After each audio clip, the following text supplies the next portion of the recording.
must everyone bow at me?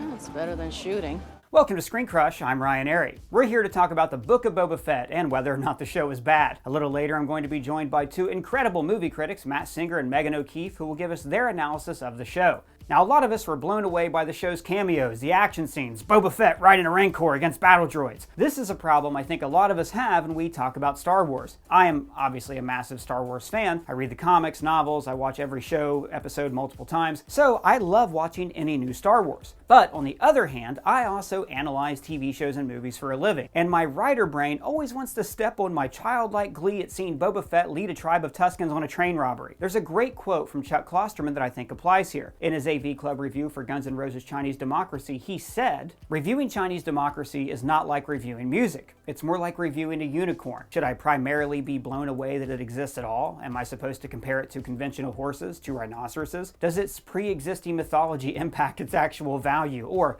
must it be examined inside a cultural vacuum as if this creature is no more or less special than the remainder of the animal kingdom?" This is how I feel when I try to review Star Wars. Are we comparing Boba Fett to the original trilogy, to the way the original trilogy made us feel? Or should it be judged as a standalone show or as a continuation of The Mandalorian? Or is it just a show about space wizards and we're all overthinking this? Maybe. But overthinking is all I have time to do in this video store, all the time, with Doug. Hello! Hi. So, the analytical part of my brain thinks that this was a weird, uneven show. The effects are top-notch, and some of the action sequences, like the train or the final fight, were as fun as anything made in the Disney Star Wars era. But overall, the story was not well told. We did a whole video about why the flashbacks are mishandled. Now, I love the story in the flashbacks, Boba Fett rising from the sands of Tatooine to be reborn through a new tribe. But this story was undercut by being interwoven with the present day. Flashbacks are a neat narrative tool that should only be used to benefit the story that happens in the present day. In other words, there needs to be a good reason for interrupting the story. The character needs to remember something from their past, or we need some crucial information revealed that benefits the present day. Instead, the Book of Boba Fett's flashbacks are initiated by him going into Bacta. They interrupt the flow of the main story and don't really add anything to it. This story would have been better told if it was in chronological order. But why is that? Well, because the flashbacks come at the expense of the present day storyline. The show feels like it's just waiting for the flashbacks to end so it can carry on with Boba Fett and Mos Espa. There's a lot of repetition. Him walking into town, visiting the sanctuary, meeting a new threat that then goes away. This muddies his character's motivations. For the first 4 episodes, more than half the series, we don't understand why Boba Fett wants to be a criminal, or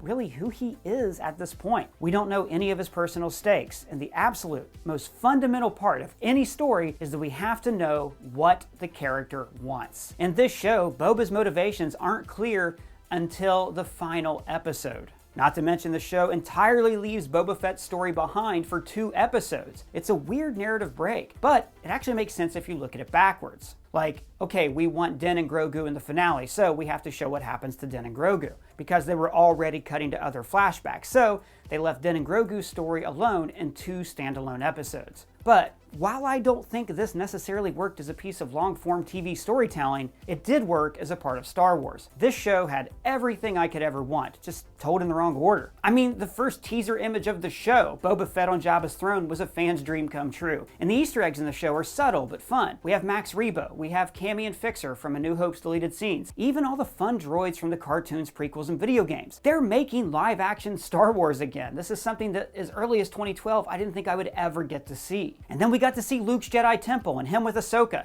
These are the meetings and payoffs that we've been dreaming about for years. Seeing Luke's Jedi Temple being built was both satisfying and heartbreaking. So for me personally, this isn't fan service.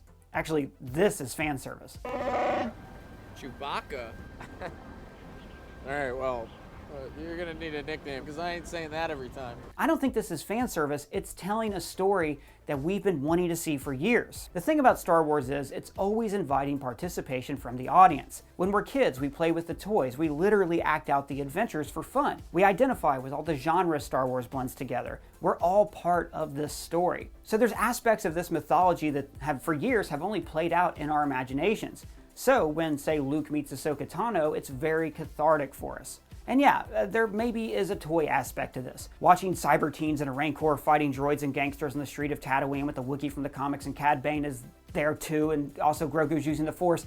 It's a lot like dumping out our toy chest and just going crazy with our imaginations. I mean, it's everything. But It's also nothing, because it turns these characters into avatars of our imaginations, literal intellectual property, instead of people with motivations that we care about. Or do we just need to shut off our brains and heed the words of Walt Whitman? He warned us that we could listen to the proofs and figures of the learned astronomer, we could demystify the cosmos, or we could wander into the mystical night air and look up in perfect silence at the stars. But that's just my thoughts on the Book of Boba Fett. I have two people here who are way more qualified to talk about it than I am. We have ScreenCrush Editor-in-Chief Matt Singer. How you doing today, Matt?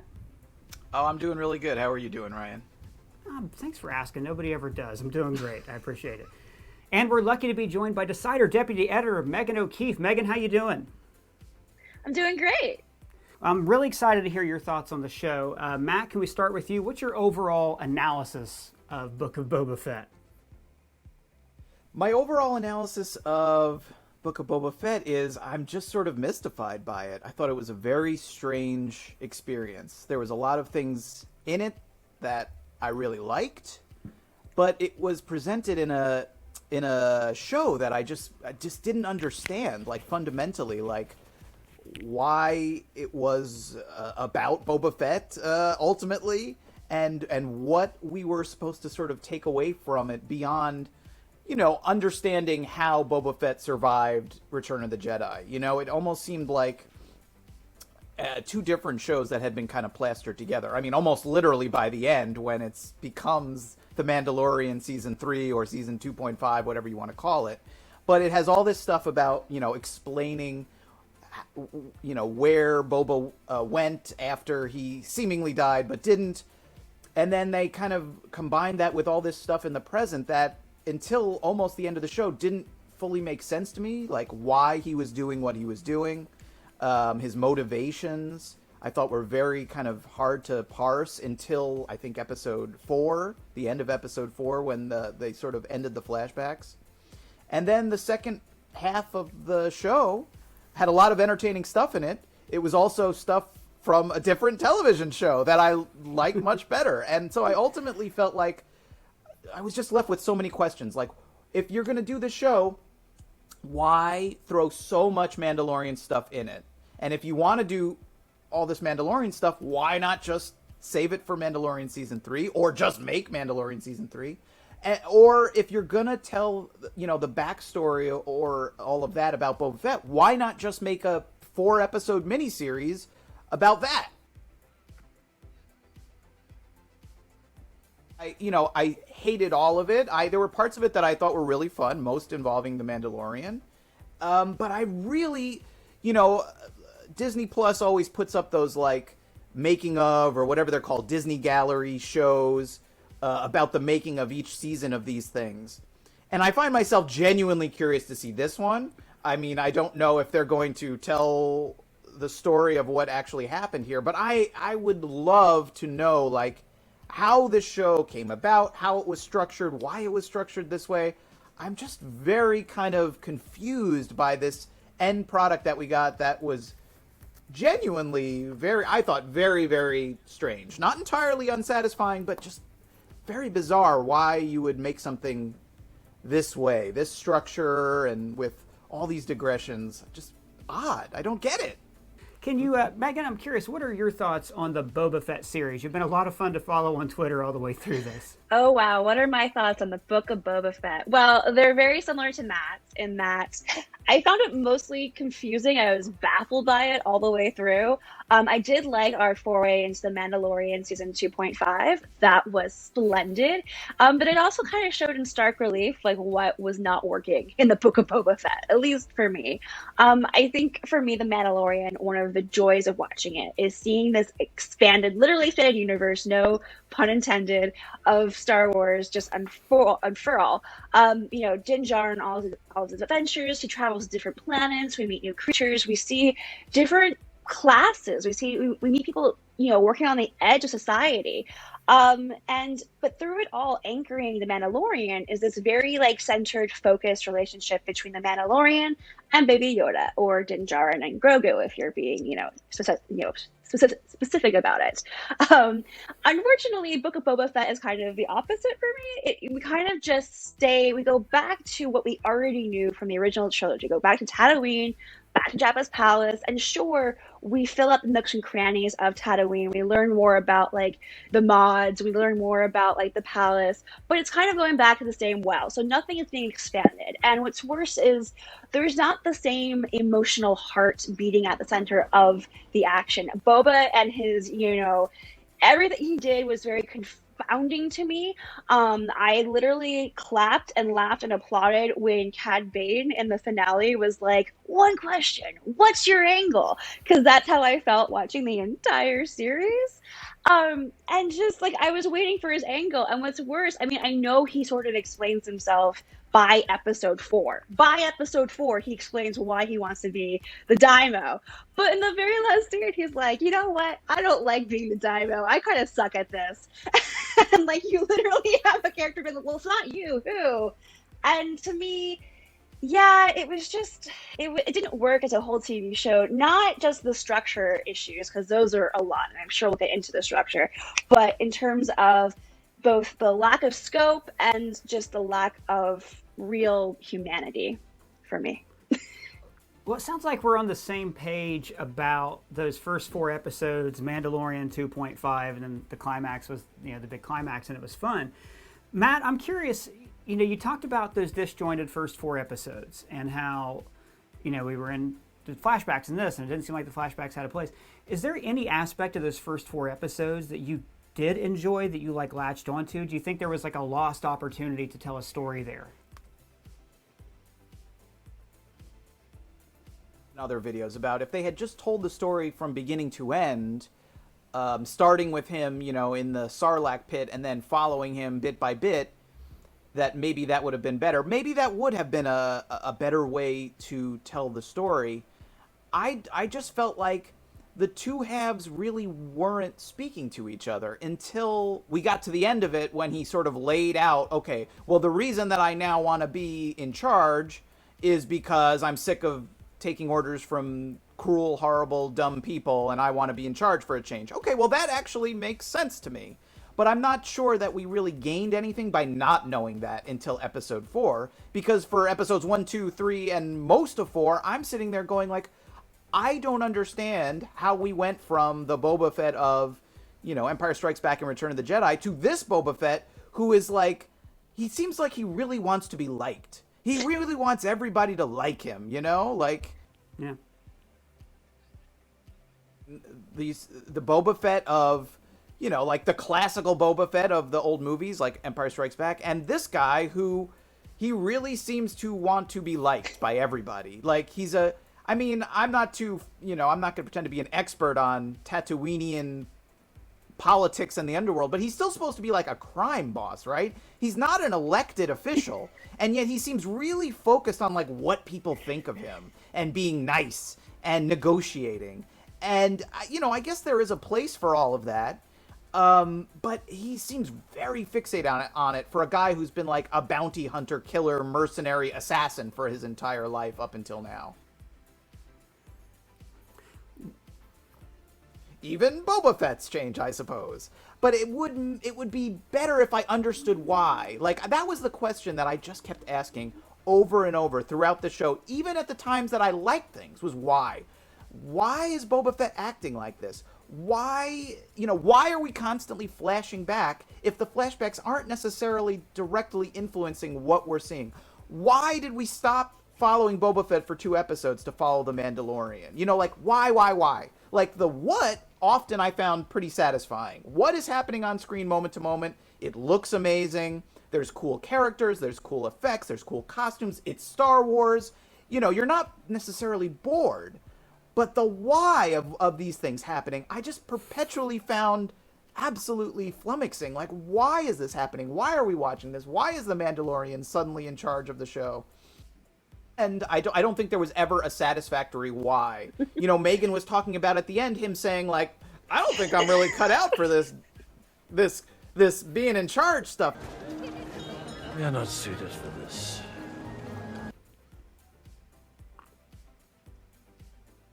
Other than him thinking, like, he thinks maybe he's not cut out for it, but it's kind of done in like a joking way, like, whackety smackers, like, I guess now I'm in charge of Tatooine and I don't know if I want to be. But really, I mean, like, he starts the show in charge. He ends the show in charge.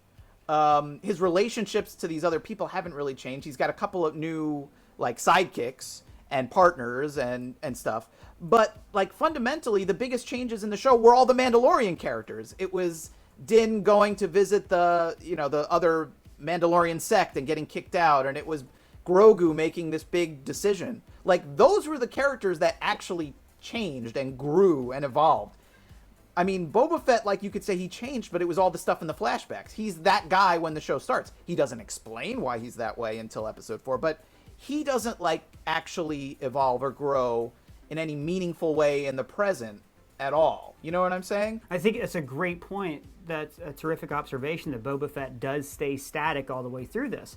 And I think, earlier I mentioned, and both of you just mentioned, we don't know why he's doing this until episode 4. And it just occurred to me, when we do find out why he's doing this, which is basically like, I'm tired of working for middle management that's going to get me killed, that was not actually motivated by anything that had happened before. Like, nothing that happens with the Tuskens would lead him to that conclusion. The actual reason why he's doing this, and maybe he doesn't realize this, is because he's realized he wants to be part of a tribe or a family. So he wants to be a daimyo so he can have people around him. And this is what the whole duel with Cad Bane was referring to.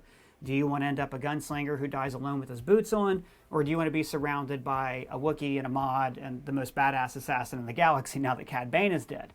But the show, and I think we're all on the same page here, totally kept taking us out of that by having him start the same way and end the same way, where really the dynamic character changes from when he first emerges from the Sarlaac.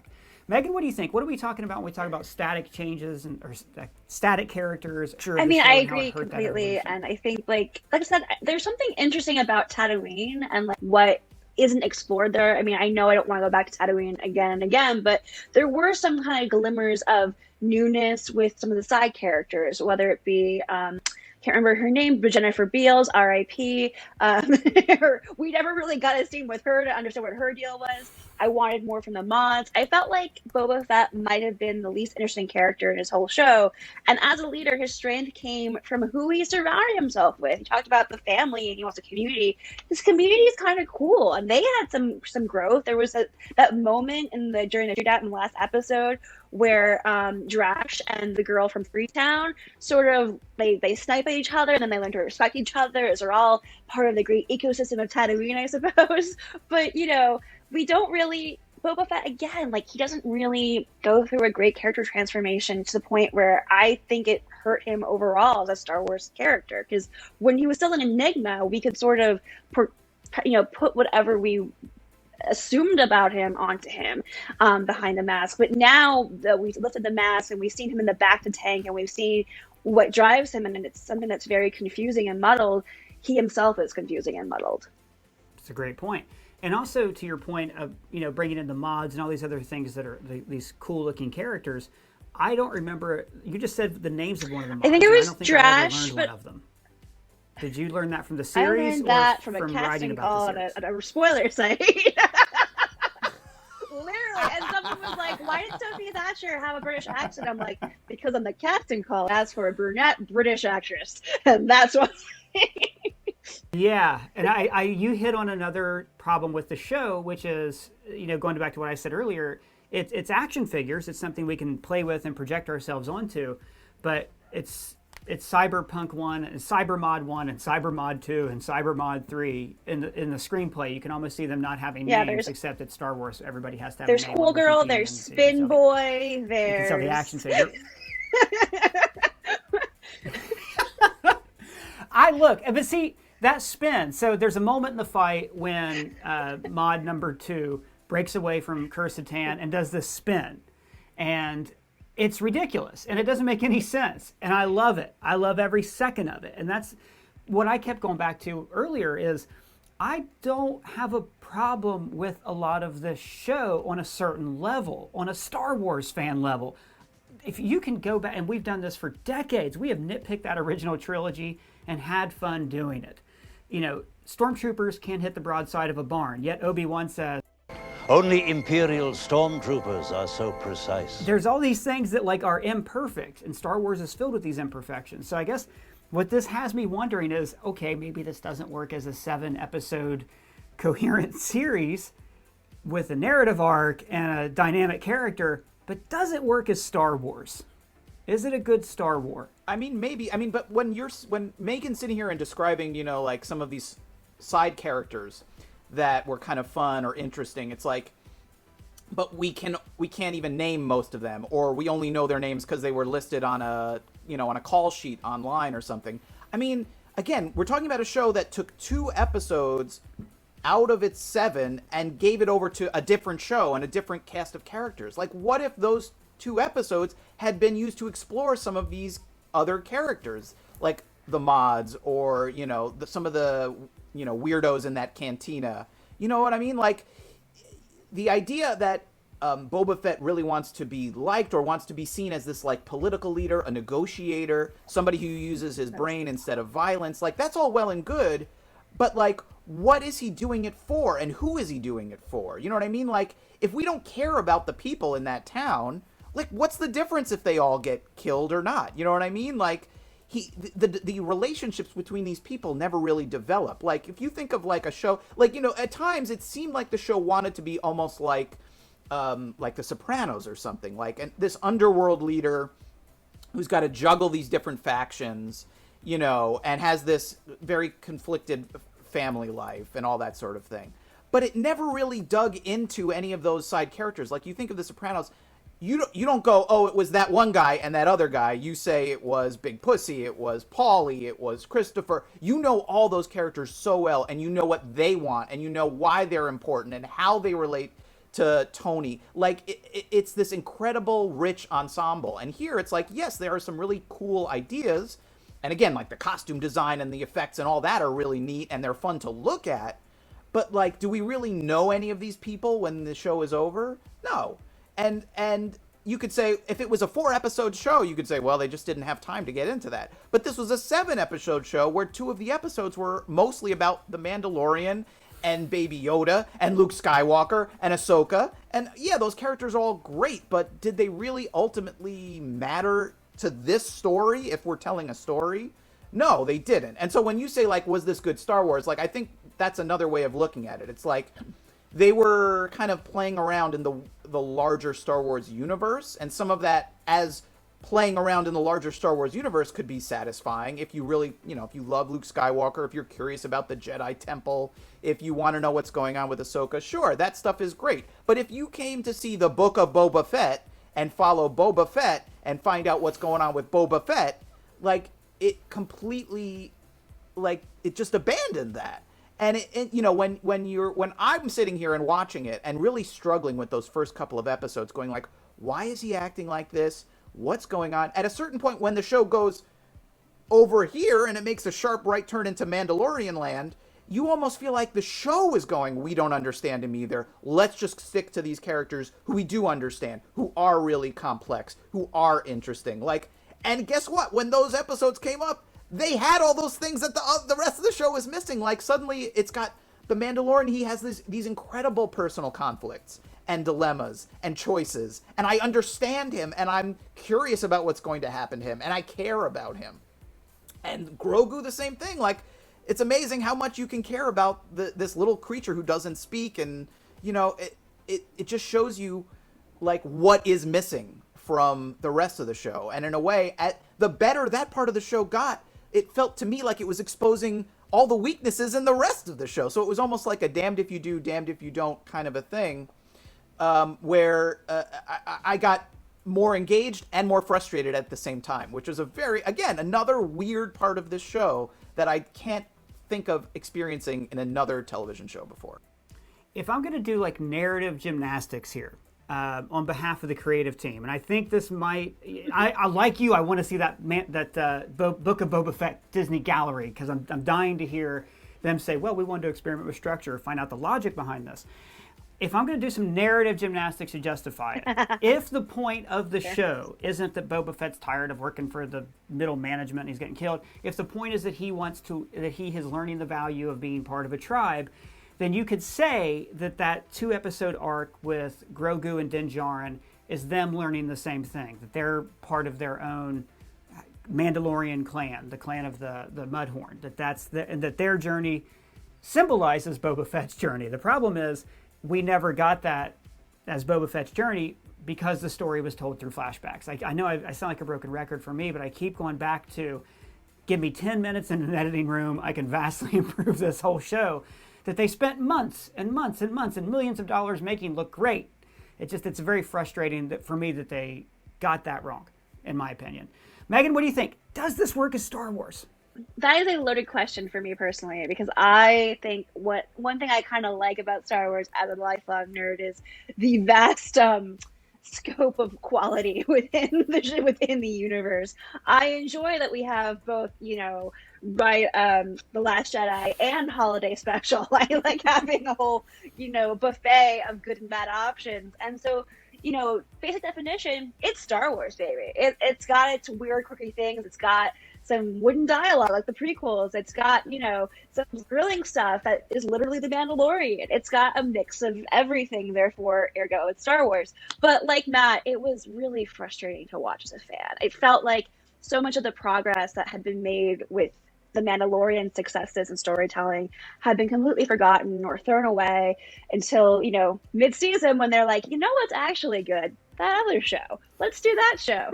But it's tough. I mean, I will always love Star Wars, and yet I do not think this was a highlight within the vast Star Wars universe. Am I happy it exists? I'm happy for Bryce Dallas Howard because she really knocked it out of the park as a director, and Dave Filoni did too. They did great jobs in their Mandalorian episodes in the middle there. The question is, I don't know what the legacy of this show will be, except as maybe like an Easter egg collection for That's hardcore harsh. fans to watch, or as backstory for Mandalorian episodes. 5-10 years from now, if I'm telling a young Star Wars fan if they should watch this show or not, I might just say, watch the Mandalorian episodes. That's all you need. But, time will tell. I could be wrong, but I don't see where other, storylines are going to go. Well, and see, that's part of the problem when you talk about Star Wars or Marvel or a lot of these, all-encompassing, planned-out cinematic universes, is sometimes they'll get too stuck on the big grand plan. We have to introduce Boba Fett as a crime lord because we know we're going to use him up here in the future. We have to introduce Kate Bishop in the Hawkeye series and bring Yelena Belova in because we know she's going to be a young Avenger. You get stuck with all these, Kate Bishop was the best part of Hawkeye, but Yelena Belova, it's a whole other digression. The point is you can really lose the forest for the trees when you do this. I do think that in, 2-3 years, we'll step back and look at this tapestry of Star Wars Disney Plus and go, oh yeah, that's why that's in there. Kind of like Thor's vision in the cave in Age of Ultron. You look at it at the time, you're like, that was stupid, but then you watch Infinity War, you're like, oh.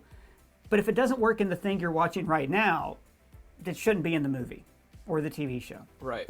I mean, I'm listening, when you were Ryan, when you were kind of trying to defend it and coming up with these themes, these larger themes about family and stuff, I think you actually make a really good point. I think the thing that I'm wondering listening to you though is going, well, why couldn't that just be a subplot in The Mandalorian season 3, which also features Boba Fett and Fennec Shand? Why? We could name lots of really great television shows that have parallel plots going on. So why couldn't we have been following The Mandalorian, and the scenes that we saw in this show, and instead of cutting back and forth between Boba Fett and Boba Fett from however long before he's in the Sarlaac pit, why couldn't we have been cutting between The Mandalorian without Grogu and all that stuff, and Boba Fett on Tatooine and figuring out what he wants to do, and then you're actually drawing comparisons between the two instead of being let's pause this and now we're going to talk about Mandalorian, and then let's pause Mandalorian, now we're going to talk about Boba Fett again. Why couldn't we have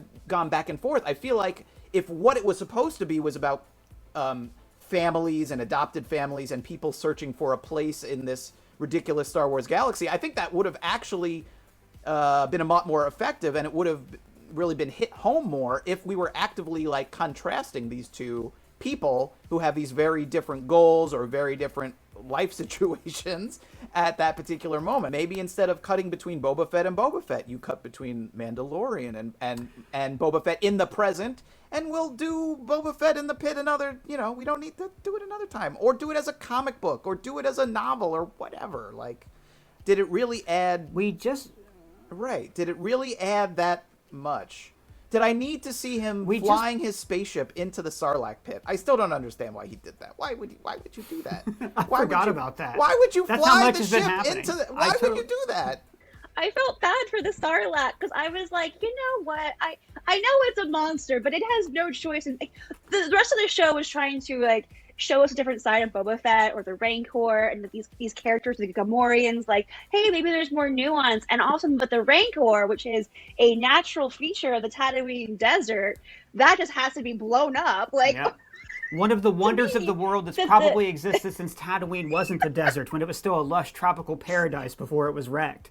Also, it's not the Sarlacc's fault. The Sarlaac had a really good deal. All it had to do was stay in its hole, and Jabba the Hutt brought him people to eat. And it took him thousands of years to eat something, so it's not like he even needed fed that often. But all of a sudden, it's looking up and going, what the hell? All right, well, thanks both of you for joining me. I loved hearing your thoughts. Matt is editor-in-chief of ScreenCrush.com. His coverage of Book of Boba Fett has been great and hilarious all season long. Matt, where else can the people find you? I mean, that's about it. ScreenCrush.com, and my Twitter account is twitter.com/Matt Singer. He got in there early. He snatched up that name. And Megan, where can the people find you?